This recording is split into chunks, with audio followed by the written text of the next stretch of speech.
On topic, on topic, on topic, on topic. Wait a minute, thank you. Thanks everybody for coming out. The mayor has had countless opportunities to rid his administration of those who have been alleged time and again to engage in corruption. And yet at seemingly every opportunity, he chooses to keep them close. And that says something about the style of leadership that he wants to practice in this city. Welcome to New York One's Off Topic on Politics. I'm New York One investigative reporter Courtney Gross. Mayor Eric Adams is trying to resuscitate his re-election campaign after those big indictments last week. Meanwhile, Zohran Mamdani met with Hakeem Jeffries again this week, but no endorsement followed that meeting. We will catch you up on the race for mayor. And then after that, President Trump is threatening cities like New York to bring in the National Guard. More patrols potentially here in the 5 boroughs. How is Governor Kathy Hochul responding? We'll also get to that. And joining me as usual, Bobby Cuza. Hey, Courtney. Happy end of summer. Happy end of summer. This is our end of summer episode. And for the occasion, me and Bernadette Hogan, or that's just not even right, Bernadette Hogan and I. God, and you were an English major, weren't you? I wasn't. I was a journalism and politics major. Oh. Well, I was an English major, so anyway. We wore matching outfits today. Because we're Irish girls, and we're trying to represent the culture. I mean, Courtney copied me. I'm technically more German than Irish, but she can Okay, sprechen Sie go Deutsch. with that. Yeah. All right. Okay, let's just jump right into it. Like Bobby mentioned, it is our end of summer episode. Some people are just checking in after they've been away at the beach or wherever they were vacationing or not vacationing this summer. And so much of the campaign narrative for the last couple of weeks has been about these indictments. We obviously talked about it on last week's episode, Ingrid Lewis-Martin getting indicted. 4 different indictments from the Manhattan District Attorney's Office, Jesse Hamilton, others, 7 people in total. And as you heard at the beginning of this episode, Mayor Eric Adams does not want to talk about it anymore. He had a big press conference after our episode taped last week on Friday, addressing all the questions, but not backing away from Ingrid at all, sticking by her side, calling her a sister, saying he loves her, saying due process, people are entitled to due process in this country. But wasn't out there saying, oh, we should look for corruption in City Hall. Right. He said he didn't want to engage in hypotheticals to some degree. I think the Post asked him, well, what would happen if this wasn't Ingrid Lewis-Martin? It was just another aide that was accused of what is detailed in this indictment. And the mayor said, I'm not talking about something like that. So, you know, I mean, he's continuing to defend and speak highly of these aides. And that just furthers this story that he has surrounded himself with people that are accused of problematic things, and it harkens back to what happened last fall with his own indictment that's not been dismissed.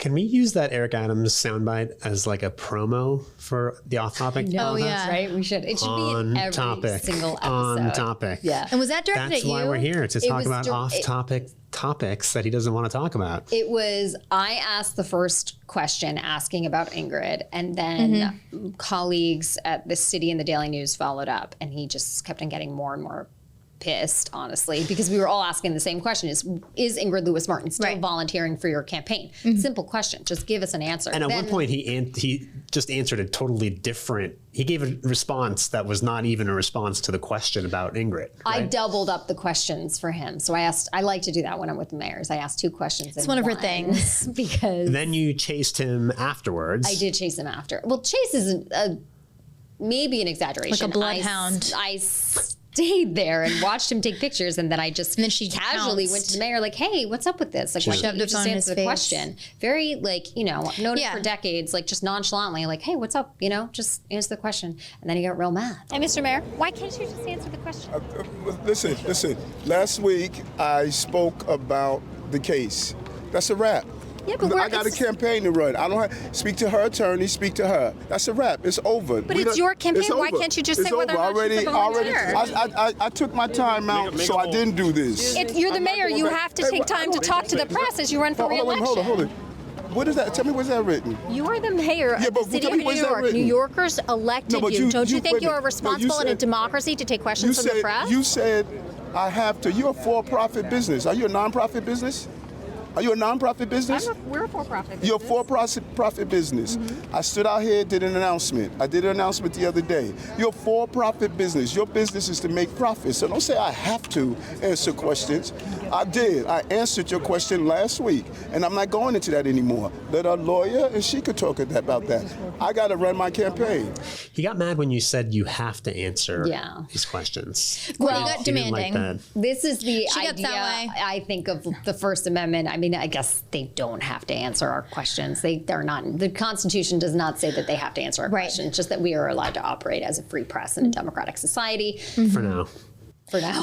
But it does further, though. It perpetuates the story. He refuses to answer whether or not a problematic aide accused of very serious crimes. He will not say whether or not she's still. I want to the give the campaign. mayor credit, though. On Friday, the indictments happened on Thursday last week. And then on turned Friday, he basically had a press A half-hour availability press conference. just to talk about it. Yeah. But I guess he decided he wanted it to just be like a one-day story and then didn't One want and it to done. resurface what he again said. this week. Yeah, he's already answered the questions. He doesn't need to answer the questions anymore. He's done a series of sit-downs since then with Bloomberg, ABC. I mean, he was in his sit-down with ABC recently. He did apologize, saying, Sort I'm of. sorry New Yorkers have to go through this or see these headlines. Sure. But he didn't say, I'm sorry that there's alleged corruption within my administration. Right. And of course, the Winnie Greco story, which we don't have to rehash potatoes, right? I didn't even mean to do that one. Which is hash. Potato chips, hash, like hash browns. browns. Well, that's a stretch, I wasn't Bobby. even trying. The potato chip I don't puns think just most come. people would have gotten that. Okay, But well. sure, okay. Now he's embarrassed, Courtney. 30 years at this company, and now he's embarrassed. Winnie Greco gave the reporter the money in a potato chip bag.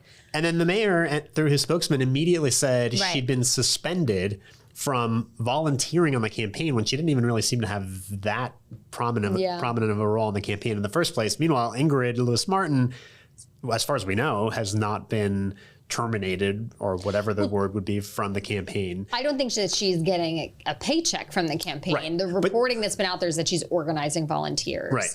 So, and one of the mayor's spokespeople for the campaign said that there's something like 80,000 volunteers, which seems like that's an exaggeration to me. Well, I find it interesting that they're now putting a number on the number of volunteers because Mamdani started that, right? Like Yeah. he started saying, and I forget where it started, but he was like, we're up to X amount of volunteers. And it really was in like the 50, 60,000 There's no way that Mayor range. Adams has 80,000 volunteers. It's also hard to verify. Like, Right, it's why do hard you to even- verify. Well, how many people, it may be like how many people have signed up for a newsletter or something like that. Or again, I mean, in Mamdani's case, like who has signed up to petition Yeah. and whatnot and door knock. But I just find it interesting that these other candidates and their campaigns are now taking like pieces of Mamdani's campaign and their methodology and trying to see what fits for them. Look, I mean, this is what a trend we've been seeing all summer is Eric Adams and Andrew Cuomo on social media trying to, Engage. Mamdani, Right. which is impossible because his social media is really well done. But, you saw it. I mean, we were all texting about the Andrew Cuomo video this week about his campaign song where he's sitting there with his daughter and they're trying to figure out what the campaign song is. And, it doesn't hit the same way with Andrew Cuomo as it does with Mamdani. He seems somewhat out of place. Yeah, I mean, you can't beat him at his own game is the thing. And then also this past weekend, Mamdani did this scavenger hunt, which drew like thousands of people, I think, Yeah. where they, chased clues like all over the Sunday. city. And when I first heard about it, I was like, a scavenger hunt? That sounds like, it almost sounds kind of juvenile. Like, what do you do? But it actually gets people excited. Like you can't written out doubt the questions. campaign at this Yeah. point when they've been so effective at getting people excited and drawing people out, especially young people, and engaging them in a way that I don't think what other candidate could announce he's having a scavenger hunt on a Sunday and have people lining up to participate, right? Yeah. I mean, he's just able to pull things off that the other candidates can't. So even when they try to mimic some of the strategies and techniques, it just doesn't quite hit the same way. It's creative, I guess, is the point. But also, like, I mean, maybe Adams or Cuomo could, but would they be able to pack a Brooklyn Steel the way that Mamdani did in early May? Would they be able to, reach this level of excitement like JFK was for Americans in the 50s, right? Are you saying Mamdani is JFK? No, I'm just saying, like, I mean, if you were Irish Catholic, you had a picture of the Pope, you had a picture of JFK, and you had a picture of Jesus Christ on your wall. Like, you do not have a picture of Zohran Mamdani. No, I've got horses all over my place. But I guess my point is just like, where do you transcend to this level of stardom that, I mean, we really haven't seen this level, of excitement in the past. I mean, how long? Bobby's our sage here, but even like, on the gubernatorial end, like Andrew Cuomo, even at his height, he had, unbeatable numbers, but it's not the same enthusiasm. It's not the same enthusiasm. Yeah. So Mamdani this week was trying to capitalize on the indictments from last week. You were there this Monday. It was a couple days ago where he was having a press conference. Was it on McGinnis Boulevard? It was on the corner of Collier and McGinnis Boulevard, which is right where, so the McGinnis redesign, what they had wanted originally, the advocates, they wanted just single lanes on both sides of the street surrounded by a bike lane, all the way from the Pulaski Bridge to, I think, like the BQE, right? I should know this because I used to live in that neighborhood. But the McGinnis redesign changed allegedly when Ingrid Lewis-Martin was interceding on behalf of the Argento family that owns Broadway stages. This is what's detailed in the indictment. And the plan was changed where when you hit Collier, which is about like 10, maybe 15 blocks from the Pulaski Bridge, it becomes a 2-lane street again on both sides. And the argument was that businesses really opposed the single lane. Advocates say it made it more safe. And Mamdani basically was starting out the week reminding New Yorkers of these indictments, considering they happened at the end of the week. And he was, it's a tactic. You start out the news week criticizing your opponent. And Mamdani pledged to finish the redesign, or not finish it, but go back to the original 1 lane. And then he also pledged to do a couple of other busway redesigns that up in the Bronx that the Adams administration had started, but then did not complete. Driven that area quite a lot. I do think that if it were 1 lane, it would have a lot of traffic. Yeah. It already has.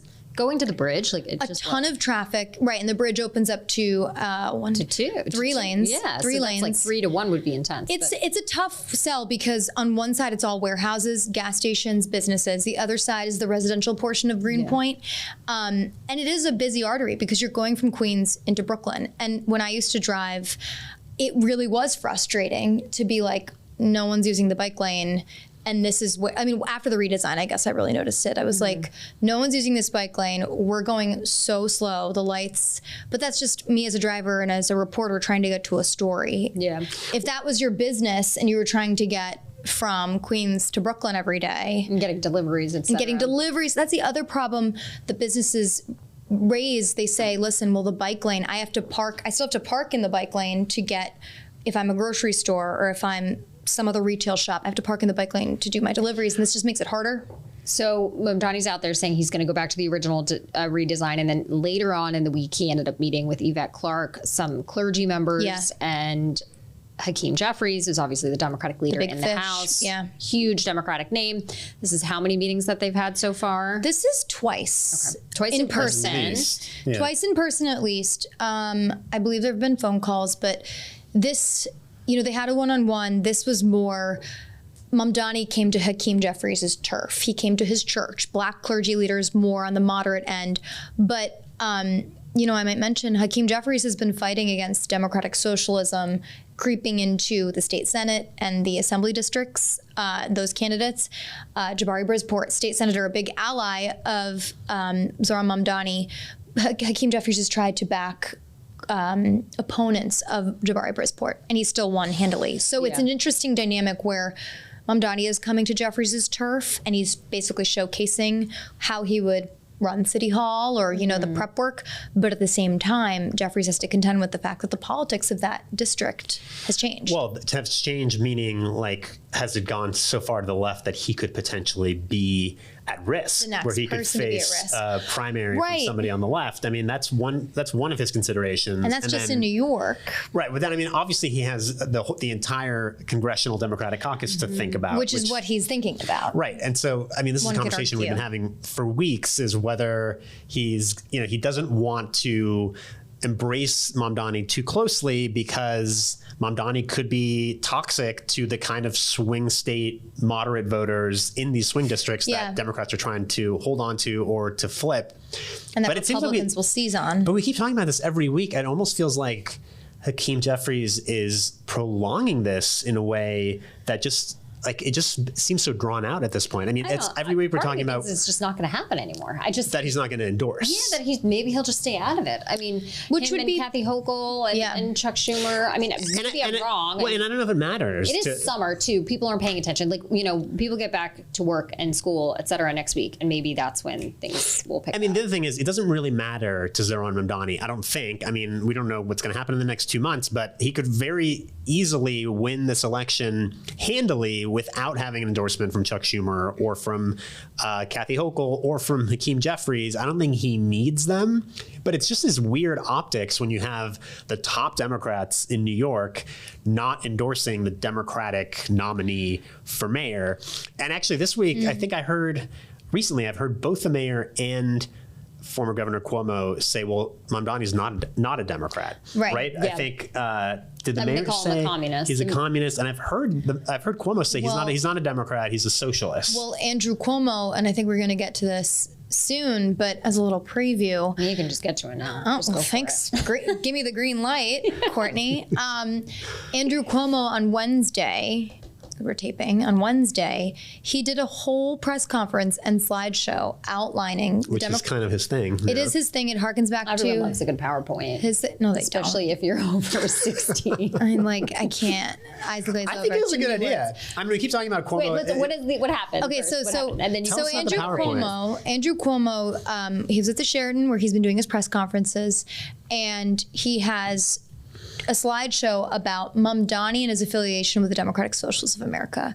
And he said the press should be asking questions of Mamdani about the DSA's platform on a national level.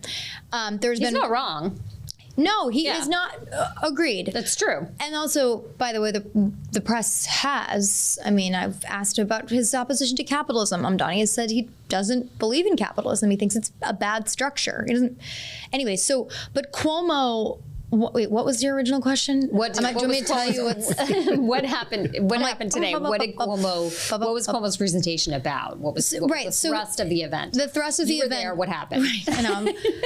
Well, he didn't have any proposal or anything. No, right? it was no proposal. Just to attack Mamdani. It was like an expose saying, and I asked him about this after. I said, well, because he said if voters knew what Mamdani was all about, if they knew that he's listing the 10 pillars of Democratic Socialists of America, if he knew that they thought that police should be disarmed and shouldn't carry weapons, if he knew about the jails being abolished, right, about seizing the means of production, he said they wouldn't have voted for him. And I said, well, former governor, you lost by double digits to Zohran Mamdani. Are you saying that the voters in the primary, which tend to be more informed, right? Even though lower voter turnout, I was like, are you saying that voters didn't know who they were voting for and they're uninformed?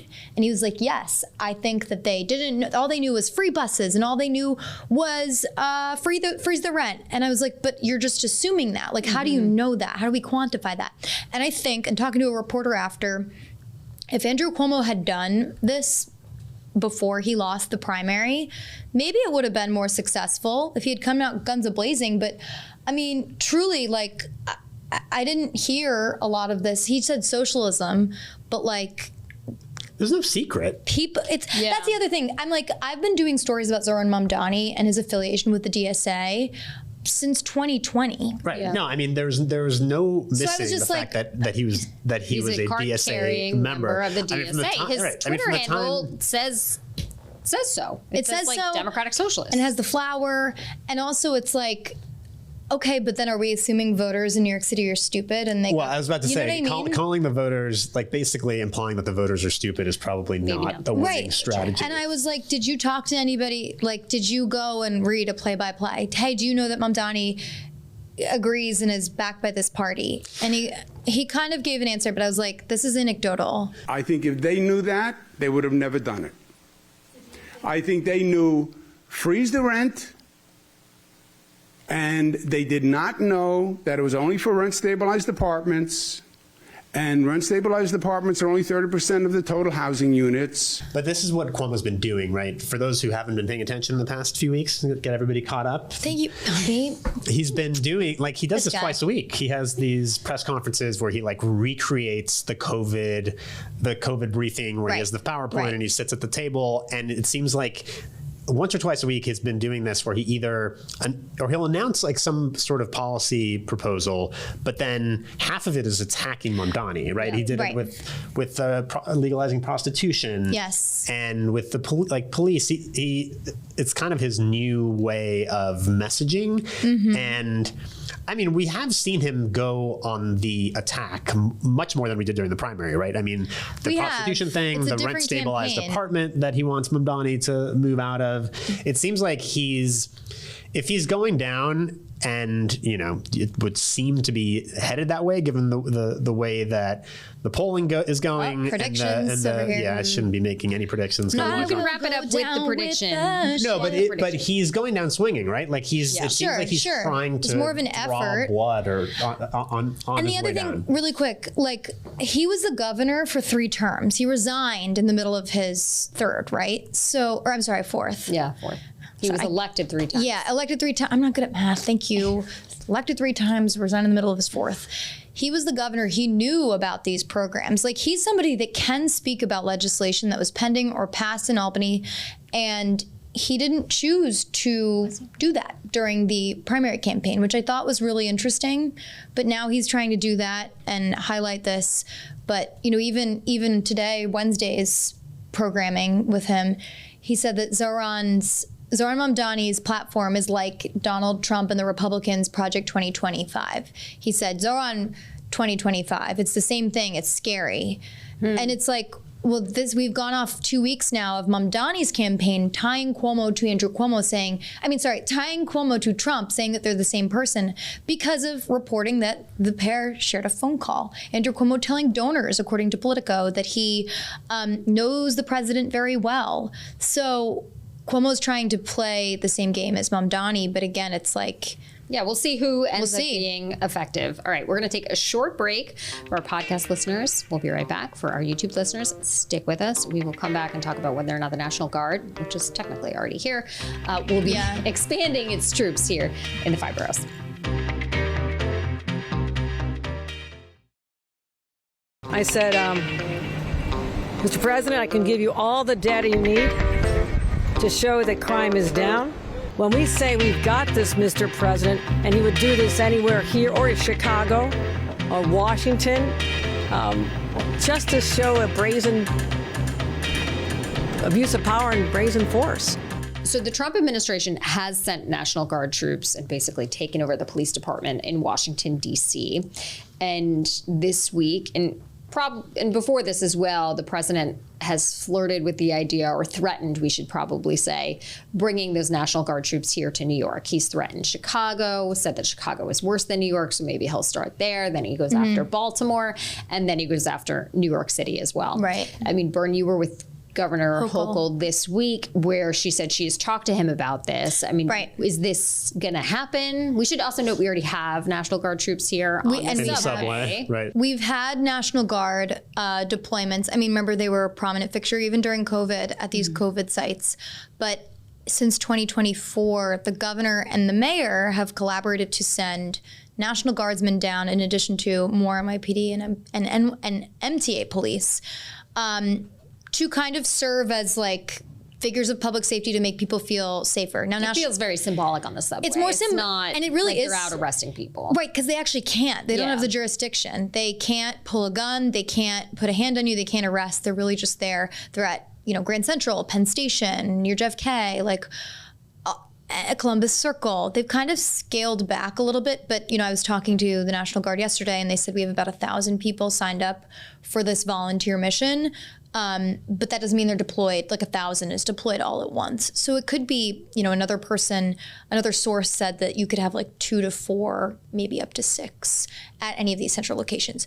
And also I might add, Governor Hochul deployed the National Guard to a majority of the upstate prisons during this massive Department of Corrections strike where the correctional officers went on strike, and there were, we've had now a bunch of people. So but this would be very different, yeah, right? If Donald Trump sends the National Guard to New York City. DC. Yeah, like Hochul has the ability to deploy New York National Guard. Donald Trump cannot federalize the New York National Guard or take over the NYPD. I think that's really maybe the distinction. He can take over the Washington D.C. police. But now it's a question but only temporarily. It's like this weird distinction that Washington, D.C. has in its relationship with the national government versus the rest of the country. Yeah.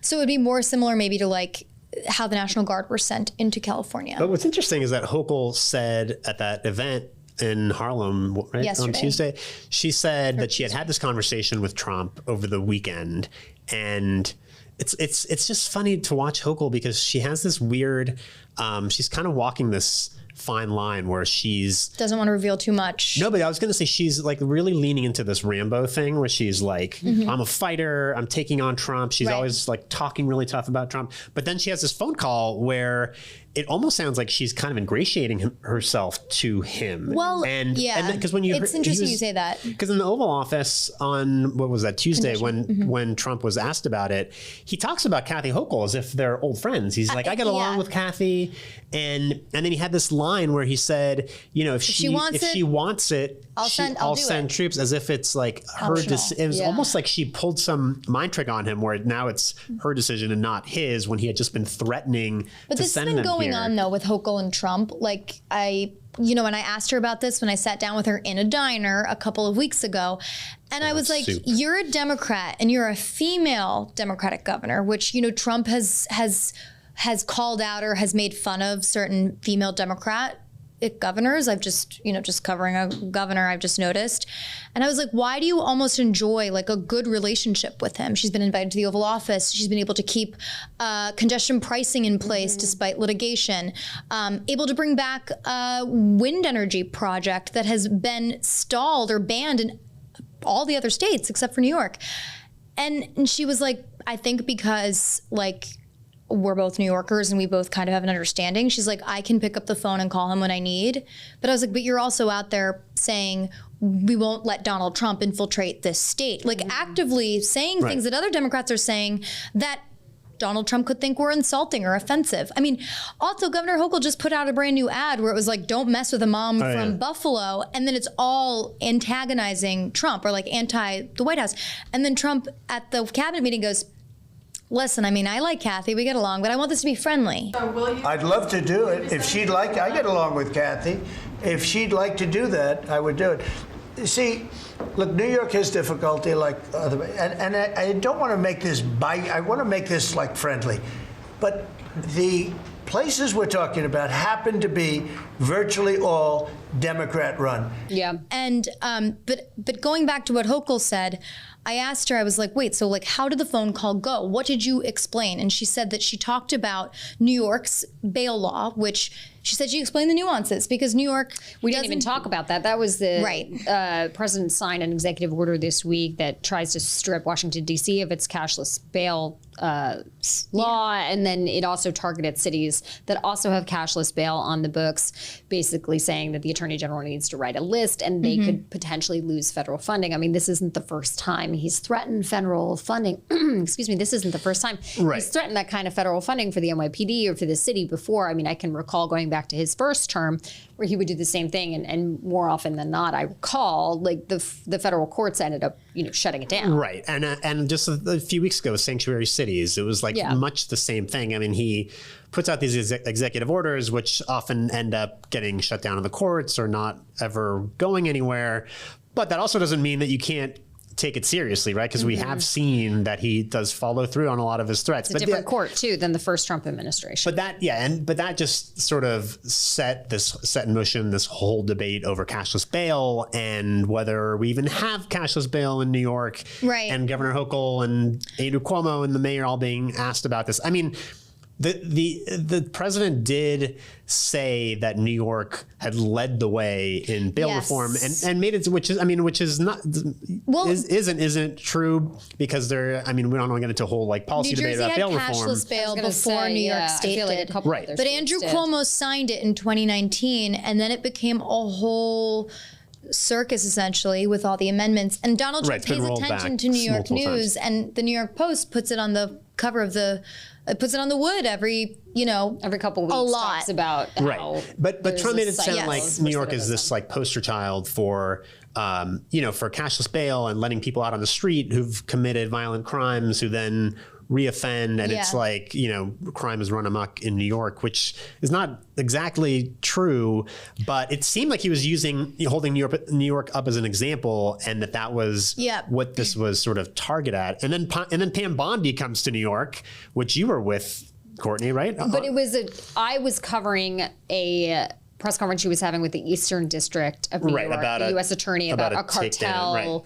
One of the top leaders of the Sinaloa cartel pleaded guilty in court and is going to spend the rest of his life in prison. But then when she was here, she met with the NYPD, with Jessica Tisch. Yeah. And so it's like this weird dance where Kathy Hochul and the mayor and the NYPD are trying to convince the Trump administration, hey, crime is down here. Right. We've got this under control. You guys don't need to step in and, bring in the National Guard and take over our law enforcement apparatus. And one could argue that Hochul has been successful because, again, I was shocked by Trump's response saying, yeah, I like Kathy. I get along with her. I want this to be friendly. But at the same time, New York is the poster child for this. But even saying, hey, I'm going to target Chicago first. Chicago is worse. And what's interesting is also when you think about the size of the police departments of the other cities that he's calling out here, both Chicago and Baltimore. I mean, they're just a fraction of the size of the NYPD. Right.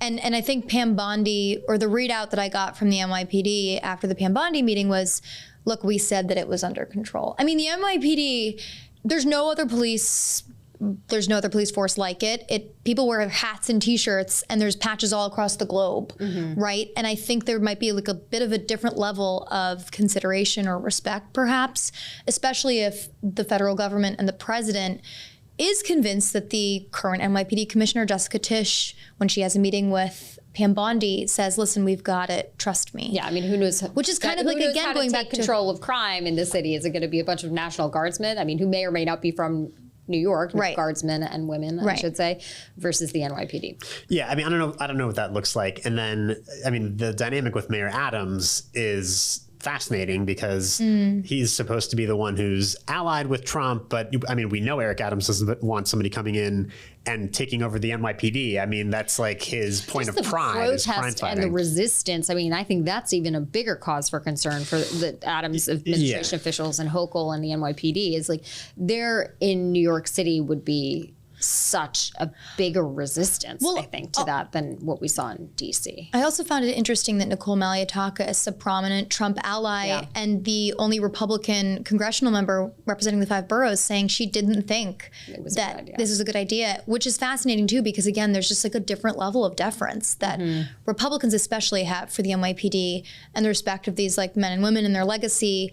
And it just adds like a different element to all of this. I mean, it's so hard to see Trump even trying to do this. But on the other hand, I mean, he's followed through on a lot of things that I didn't think he was going to. I mean, I didn't think we'd see deportations on the level that we've seen. So who knows? Maybe he'll give it a shot.